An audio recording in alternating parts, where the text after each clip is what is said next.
Imagine you are sitting in this massive, totally sterile waiting room. Okay, setting the scene. Yeah, exactly. You have absolutely no memory, no identity yet, like no physical form All whatsoever. right. And you're just moments away from being born into the world. Then this clerk walks up to you and just hands you a single opaque envelope. I feel like I know where this is going, but yeah, go on. So you tear it open, and inside there's just a passport.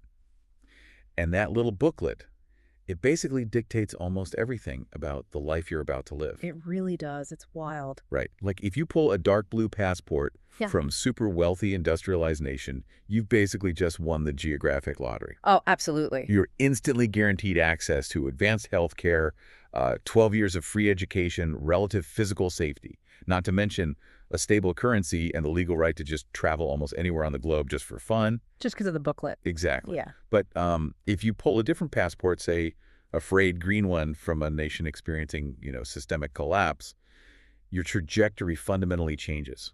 It's a totally different reality. It is. You inherit economic precarity. You face all these barriers to basic medicine. Your currency might be incredibly volatile.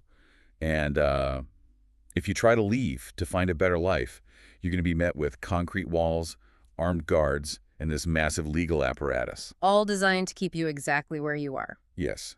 And the kicker is, you didn't do a single thing to earn the blue passport, and you didn't do anything to deserve the green one either.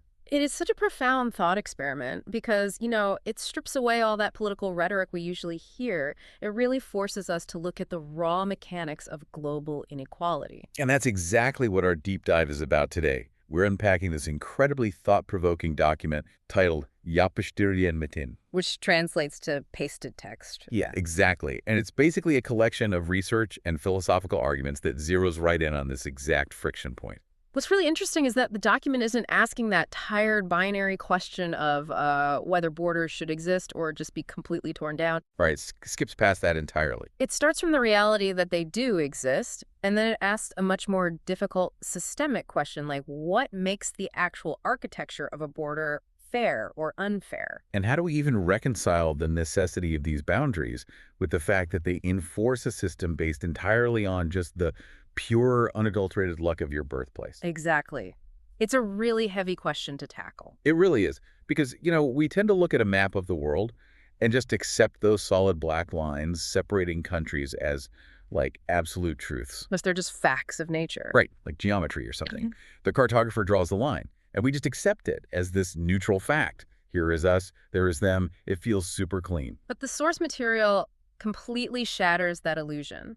We have to fundamentally change how we visualize them. We're moving from a geographical concept to a systemic one. Which is such a massive paradigm shift. It really is. A border is not just a geographic edge, it's an active, sprawling regime. What's fascinating here is how the text redefines that boundary.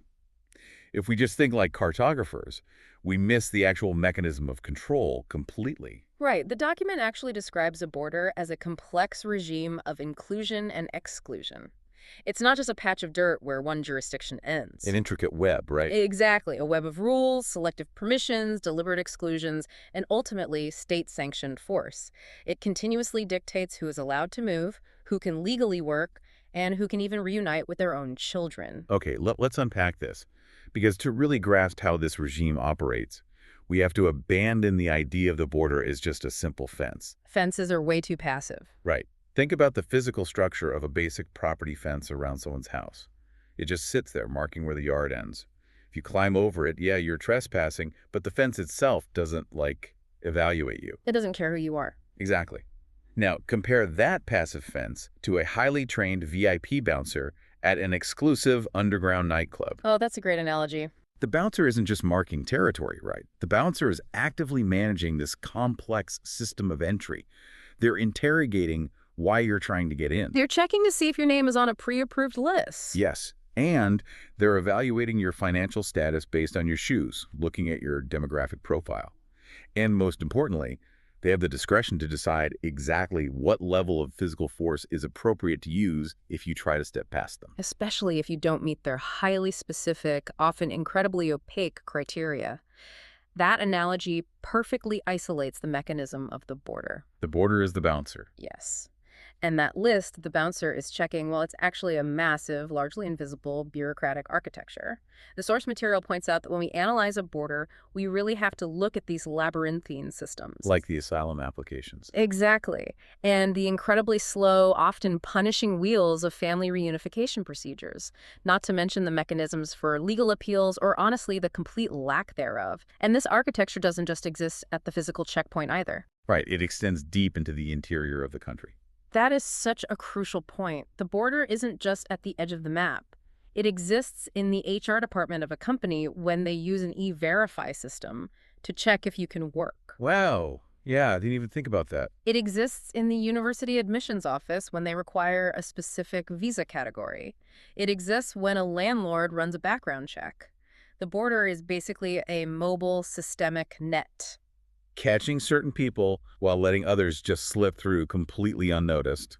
Which brings us back to you, the listener. Think about your own passport. Exactly. If you hold one of those high-value passports we talked about in that waiting room thought experiment, think about how the border treats you. You walk off an international flight, you approach an electronic kiosk, you scan your biometric data. And those little glass doors slide open with a pleasant beep. Right. You just walk right through to baggage claim. The border is practically frictionless. It's just an administrative afterthought. But now contrast that with the reality for someone holding a low-value passport. For them, that exact same geographic line is an absolute fortress. It involves months of applying for visas, just sitting in embassy waiting rooms. Gathering years of bank statements just to prove they aren't a flight risk. Submitting to these intense interviews where their motives are inherently treated with deep suspicion. And if they are desperate enough to approach that line without prior authorization, say they're fleeing a collapsed state or systemic violence, the border transforms again. It goes from a bureaucratic hurdle into a literal physical gauntlet. Exactly. It dictates whether they get to live under functioning, stable institutions or whether they are forcibly pushed back into a zone of intense danger. So when the source document asks, is this border fair? We aren't just looking at the little guard booth. We are putting this entire administrative, operational, and bureaucratic regime on moral trial. We really are. But, I can hear the counterargument already forming for some people listening to this. Oh, for sure. The open borders argument. Right. If the border is essentially this massive, inherently unequal bouncer system that creates such staggering global disparity, why not just fire the bouncer? Why not just embrace open borders entirely?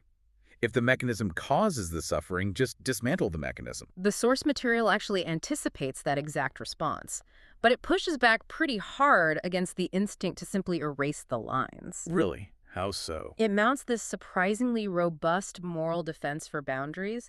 It explains that fairness doesn't automatically equate to a borderless world. It argues that political communities fundamentally require structure to function. And to actually deliver justice to their members, I assume. Let me play out the logic of that structure, because I think we really have to address the hardcore logistical realities of governance here. Go for it. Let's scale it down to something systemic, but super relatable, like a massive neighborhood cooperative or even just a local municipality. Okay, thank you. If there's absolutely no boundary whatsoever to that municipality, how do you even manage the basic infrastructure of civic life? That's the million-dollar question. Right, like how do you know who is responsible for paying the property taxes that fund the public schools? How do you determine who gets to vote on the local school board? You wouldn't be able to. Exactly. If literally anyone in the world can instantly claim membership in your specific cooperative without ever contributing to its upkeep, the system just inevitably collapses under its own weight. The resources just aren't infinite. Exactly. The public goods, the roads, the healthcare system, the emergency services, they're finite resources that require a bounded community to sustain them. That is essentially the core of the democratic argument for borders. The text points out that a fair border begins with a legitimate political purpose. So you need that closed loop. Yes. To have a functioning society, especially a welfare state that provides for its vulnerable citizens, you must have a defined jurisdiction. You need a place where specific laws apply, where institutions have clear authority, and where there are shared civic responsibilities. So boundaries basically protect a community's ability to self-govern. Exactly. They foster the social trust required for citizens to willingly pay taxes because they know those funds will be used to sustain the community they actually belong to. So the existence of the boundary itself isn't inherently evil. It's more of a logistical prerequisite for a functioning democracy. Correct. But, and this is a massive, but the text introduces a really vital caveat here. It synthesizes this tension by explaining the critical difference between exclusion for its own sake and exclusion as a necessary framework for civic life. Okay, break that down for me. The source uses a very specific standard. It states that the control exercised at a border must be proportionate, humane, and just. Proportionate, humane, and just. Exactly. The boundary can exist, and the cooperative can enforce its membership rules, but that enforcement must be justified by the actual needs of legitimate governance, not by malice, not by racial prejudice, and definitely not by a mere desire to hoard global resources.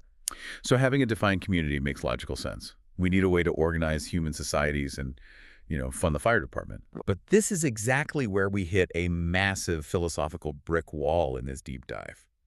Because if we accept the logistical need for a bounded community, the immediate, inescapable question is, how do we decide who gets to be inside that boundary? Who gets to enjoy the fruits of that stability? Exactly.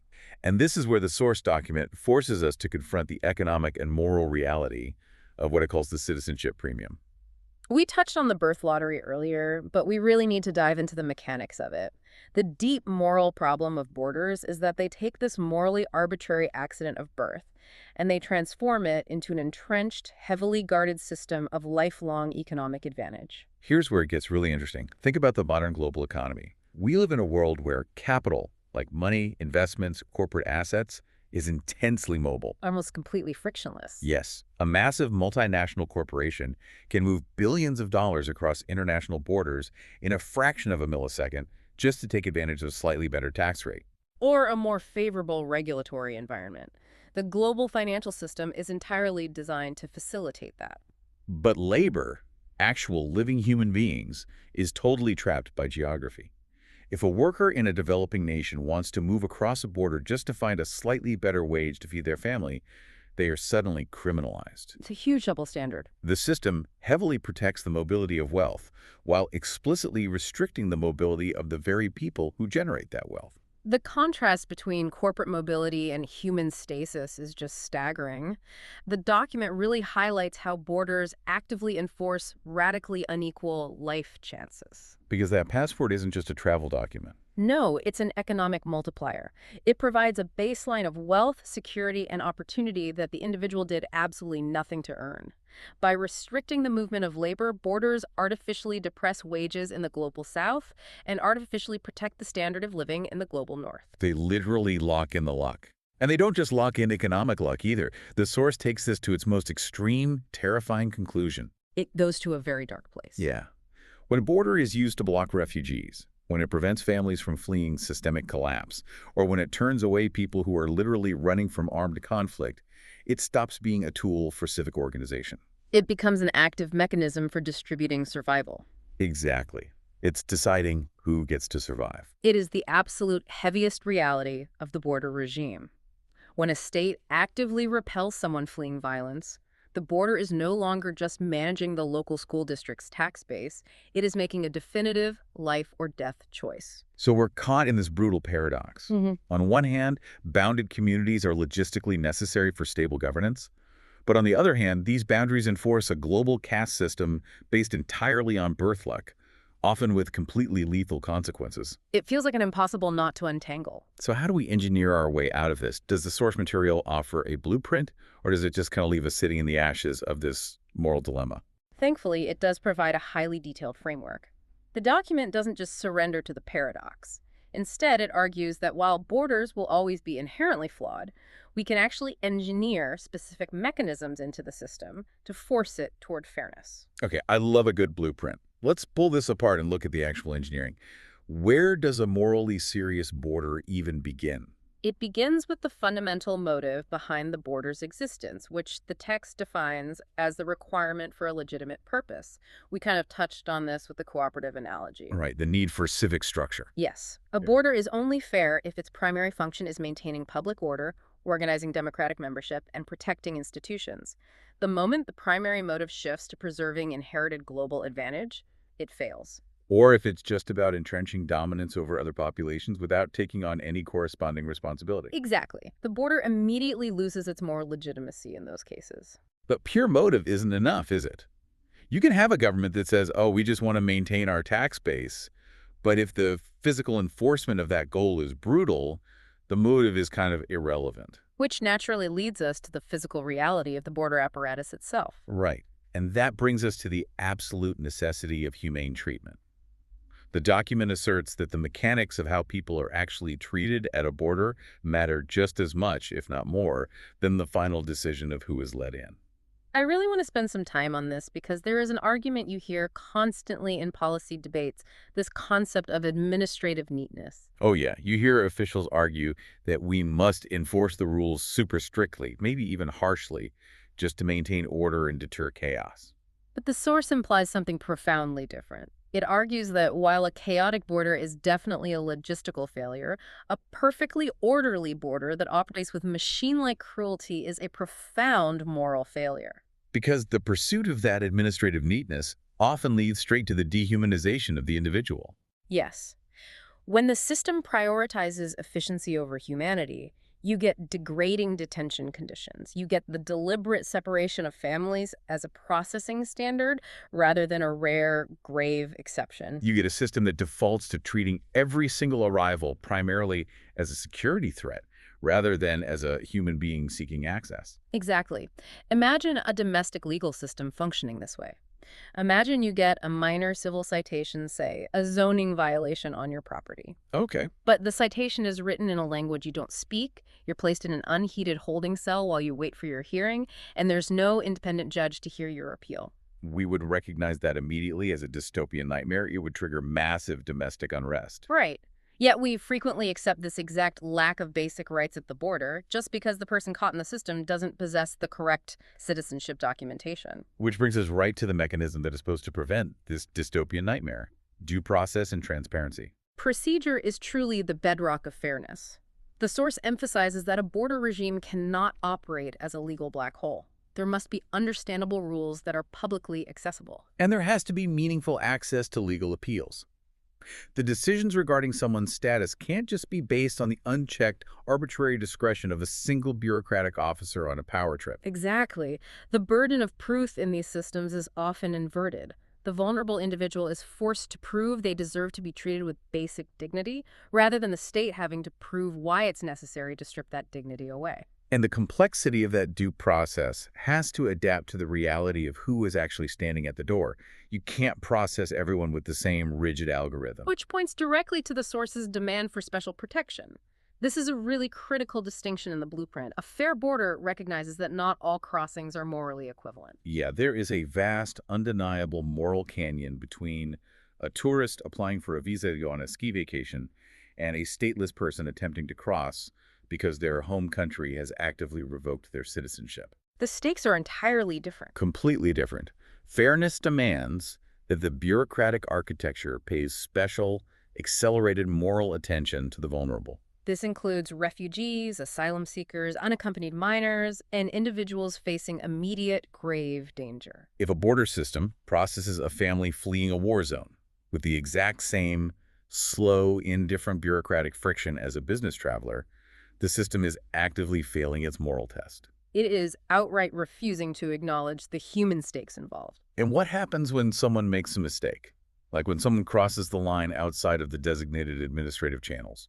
Because this is usually where the state flexes its muscle. The document addresses this directly through the principle of proportional control. The state definitely has the right to regulate entry, but the enforcement measures must scale appropriately to the reality of the infraction. So no using military-grade hardware for what is essentially just a civil administrative violation. Exactly. Proportional control means a government cannot build vast, terrifying systems of fear and surveillance that go far beyond what legitimate democratic governance actually requires. But the source includes a specific phrasing here that is perhaps the most vital in the entire document, doesn't it? Yes. It says proportional control means not criminalizing human desperation. Not criminalizing human desperation. We are literally punishing people for trying to survive the bad dice roll they were dealt in that waiting room. It's a very sobering thought. We build this massive system to protect our own luck, and then we throw people in prison for trying to attain just a fraction of that same luck. It's incredibly dark. It is. But the blueprint doesn't stop at the physical checkpoint. It actually extends into the interior of the country with its final pillar, the necessity for pathways to belonging. Right, addressing the massive populations of people who've already crossed the border, who live in the community but are denied official membership. This raises an important question about the profound hypocrisy of the modern economy. We really need to talk about the shadow economy. Oh, absolutely.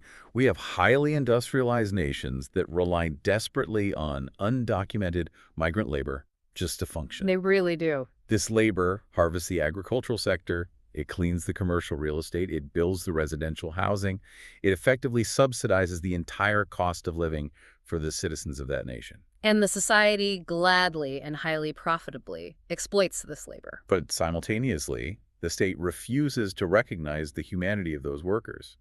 The source analyzes this as a permanent half-life of exclusion.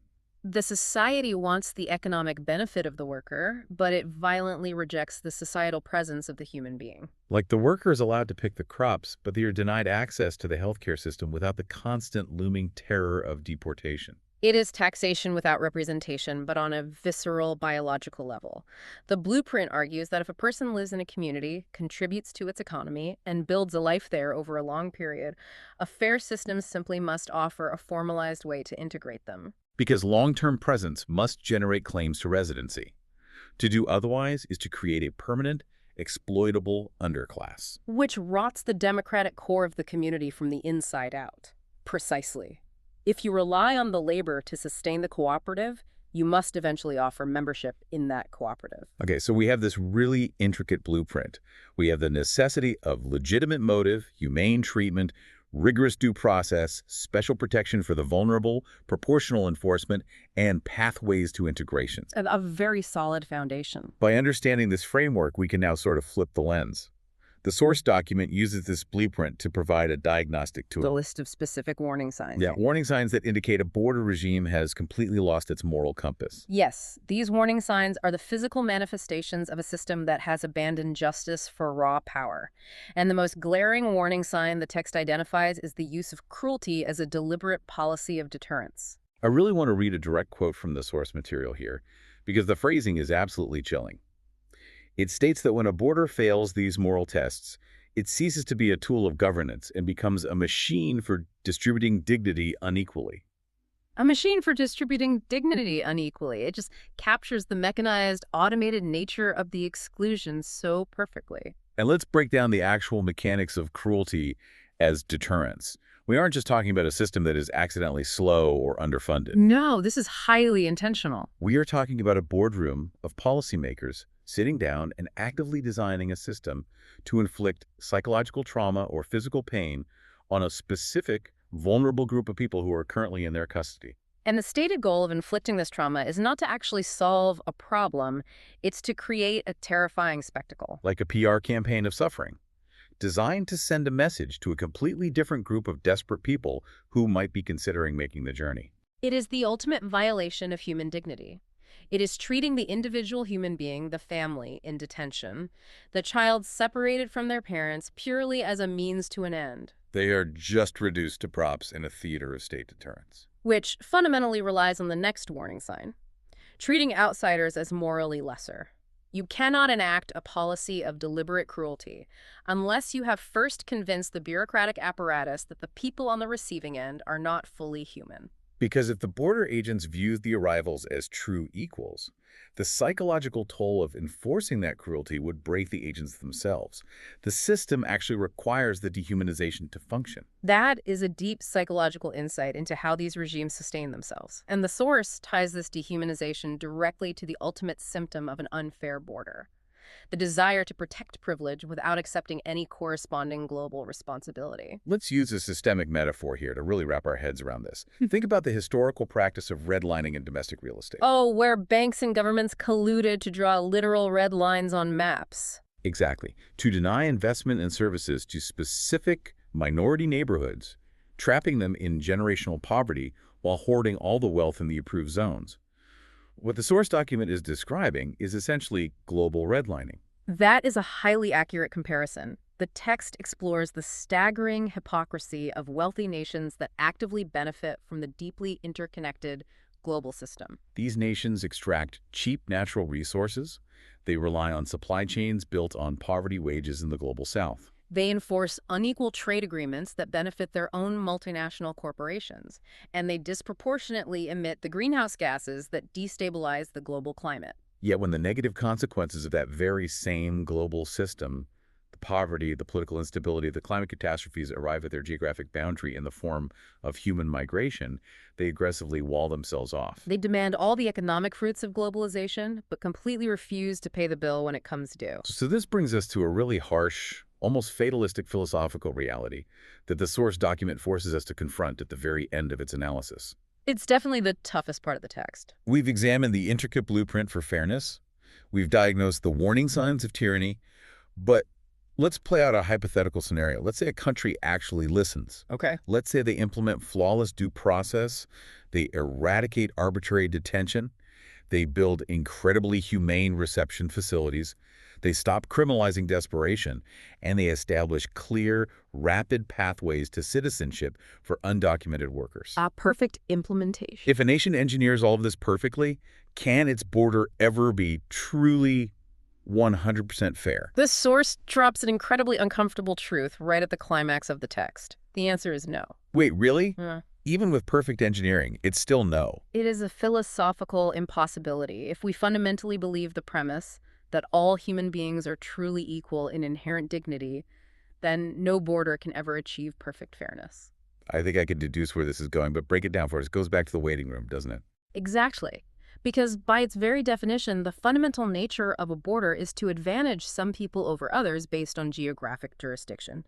As long as borders exist, the random dice roll of your birth will still determine a massive portion of your life's trajectory. You cannot have a bounded community without inherently creating an inside and an outside. And as long as there is an outside, the pure luck of the draw dictates who gets access to the cooperative. So if perfection is literally an oxymoron, if a perfectly fair border is structurally impossible, what are we supposed to do with all of this analysis? Does the document suggest we just throw our hands up, accept the cruelty, and admit that the world is just an unfair place? Not at all. The text argues that recognizing this inherent imperfection is actually the key to moving forward. It shifts our entire moral framework. How so? If you understand that the border is inherently flawed, the goal of public policy stops being the utopian, impossible pursuit of a perfect system. Instead, the goal becomes the relentless, pragmatic, ongoing effort to reduce the built-in unfairness as much as humanly possible. So it's basically a harm reduction strategy. We can't stop the dice roll, but we can actively dismantle the systems that turn a bad dice roll into a death sentence. Precisely. We mitigate the damage of the geography. And furthermore, the document emphasizes a massive paradigm shift in how we view the border itself. We cannot evaluate a border in a domestic vacuum. So what does this all mean for the big picture? How do the actions inside the cooperative impact the border itself? If we connect this to the bigger picture, it means that border policy is intrinsically linked to everything else a nation does on the world stage. You cannot judge the fairness of a border checkpoint without simultaneously analyzing that nation's foreign policy. That makes a lot of sense. You must look at their international trade agreements. You must look at their global arms sales, their history of international development, the long shadow of historical injustices like colonialism, and critically, their climate responsibility. Oh, I see the connection now. Let me connect the dots for the listener here. What the source is ultimately arguing is that a country simply cannot stand on the world stage, point to its well-funded, legally transparent border checkpoints, and proudly claim, look how fair our border is, if that very same country has a foreign policy that actively destabilizes other regions. Exactly. You cannot claim your border is fair if your massive, unchecked climate emissions are actively creating the droughts and superstorms that are destroying agricultural lands in the global south, which in turn creates the climate refugees who are showing up at your shiny border in the first place. It's completely contradictory. You cannot claim fairness at the threshold of your house if you actively help start the fire that burned down your neighbor's house. That is the perfect way to put it. It forces us to stop viewing border policy as merely a question of domestic security or local law enforcement. We must view it as an extension of global justice. It's all connected. A nation is deeply complicit in the macroeconomic and environmental forces that drive human migration. Therefore, it bears a profound moral responsibility to the very people who are displaced by those forces. The border is just the location where the bill for global inequality is presented. Wow. As we wrap up this deep dive, I want to take a moment to reflect on the immense scale of what we've unpacked today. We started by looking at a map, at a simple, objective black line separating colors on a page. But we've stripped that cartographic illusion away. We have, to reveal the reality, a complex, highly active, sprawling machine of moral sorting. We've explored the logistical necessity of bounded communities, but we've also stared into the abyss of the birth lottery, where capital moves freely while human beings are trapped by geography. We dissected the engineering required for a fairer system, too. Demanding legitimate motive, rigorous due process, and a refusal to criminalize basic human desperation. And we've faced the deeply uncomfortable truth that, while a perfect border may be a philosophical impossibility, the moral imperative to relentlessly reduce its inherent cruelty is absolute. The overriding, inescapable message of this source material is that a morally serious border must never, ever forget that the individuals who approach it are human persons first and administrative problems second. To close out our analysis, the text actually poses several reflection questions, and I want to pose them directly to you, the listener, to carry with you as you navigate the world today. First, if you had been born on the other side of your own country's border, what would fairness look like to you? Second, take a hard look at the boundary you currently live behind. Does it primarily protect legitimate civic order, or is it functioning mainly as a mechanism to protect your inherited luck? And finally, what would it actually mean for a political boundary to exist without becoming a machine for unequal dignity? Those are questions that demand rigorous self-reflection. They really do. And I want to leave you with one final provocative thought that builds on everything we've explored today, a thought about where this entire architecture is heading next. We've spent this hour talking about physical borders, the concrete walls, the steel fences, the armed bouncers, the lines drawn in the dirt. Right. But we are moving rapidly, inevitably, into an increasingly digital world. We are entering an era where work, currency, and communication flow seamlessly across the globe, completely ignoring the physical geography we spent so much time debating. That's very true. So the question is, as physical boundaries potentially become less relevant to how actual power and money operate, will those physical borders eventually become obsolete? Or, and this is the far darker possibility, will we simply build new invisible digital borders? That is a terrifying thought. Will we create algorithmic bouncers, Yeah. code and data structures that sort, track, and exclude human beings from global opportunity with an efficiency that is even more brutal, silent, and inescapable than a wall of concrete and steel? It is the next invisible frontier of the regime of inclusion and exclusion. Think about the map. Think about the passport sitting in your drawer. And think about what kind of lines we are drawing next. Thanks for joining us on this deep dive.